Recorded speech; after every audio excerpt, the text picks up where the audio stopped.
জামালপুরের সরিষাবাড়ীতে উৎসবমুখর পরিবেশে যথাযথ মর্যাদায় মহান বিজয় দিবস উদযাপিত। তথ্য ভিডিওচিত্রে জামালপুর থেকে আমাদের প্রতিনিধি আমিনুল ইসলাম। জামালপুর জেলার সরিষাবাড়ী উপজেলা প্রশাসনের আয়োজনে বিভিন্ন কর্মসূচির মধ্য দিয়ে যথাযথ মর্যাদায় মহান বিজয় দিবস উদযাপিত হয়েছে।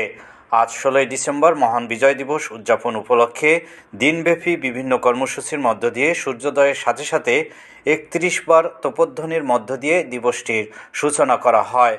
পরে শহীদ স্মৃতিসৌধে পুষ্পস্তবক অর্পণ ও জাতির শ্রেষ্ঠ সন্তান বীর মুক্তিযোদ্ধা ও শহীদদের প্রতি গভীর শ্রদ্ধা নিবেদন ও দোয়া মোনাজাত করা হয়। সকাল 8:30টায় সরিষাবাড়ী কলেজ মাঠে বীর মুক্তিযোদ্ধা ও বীর মুক্তিযোদ্ধা পরিবার এবং শহীদ মুক্তিযোদ্ধা পরিবারকে প্রশাসনের পক্ষ থেকে বিভিন্ন দপ্তরের কর্মকর্তাগণ ফুলের মালা গলায় পরিয়ে দিয়ে শুভেচ্ছা জানান।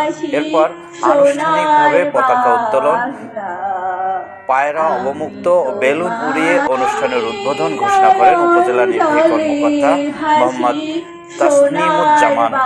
এ সময় উক্ত অনুষ্ঠানে বীর প্রতীক বীর মুক্তিযোদ্ধা মোহাম্মদ আব্দুল হাকিম, উপজেলা সহকারী কমিশনার ভূমি লিজা রিসিল, উপজেলা কৃষি কর্মকর্তা অনুপ সিং, উপজেলা প্রাণী সম্পদ কর্মকর্তা ডাক্তার হাবিবুর রহমান, উপজেলা স্বাস্থ্য ও পরিবার কল্যাণ কর্মকর্তা ডাক্তার দেবাশিস রাজবংশী, সরিষাবাড়ী থানার অফিসার ইনচার্জ বাচ্চু মিয়া, উপজেলা প্রকল্প বাস্তবায়ন কর্মকর্তা শওকত জামিল সহ বিভিন্ন দপ্তরের কর্মকর্তা ও সাংবাদিক, সাহিত্যিক, সাংস্কৃতিক প্রতিষ্ঠানের প্রধান শিক্ষক, ছাত্রছাত্রীগণ উপস্থিত ছিলেন।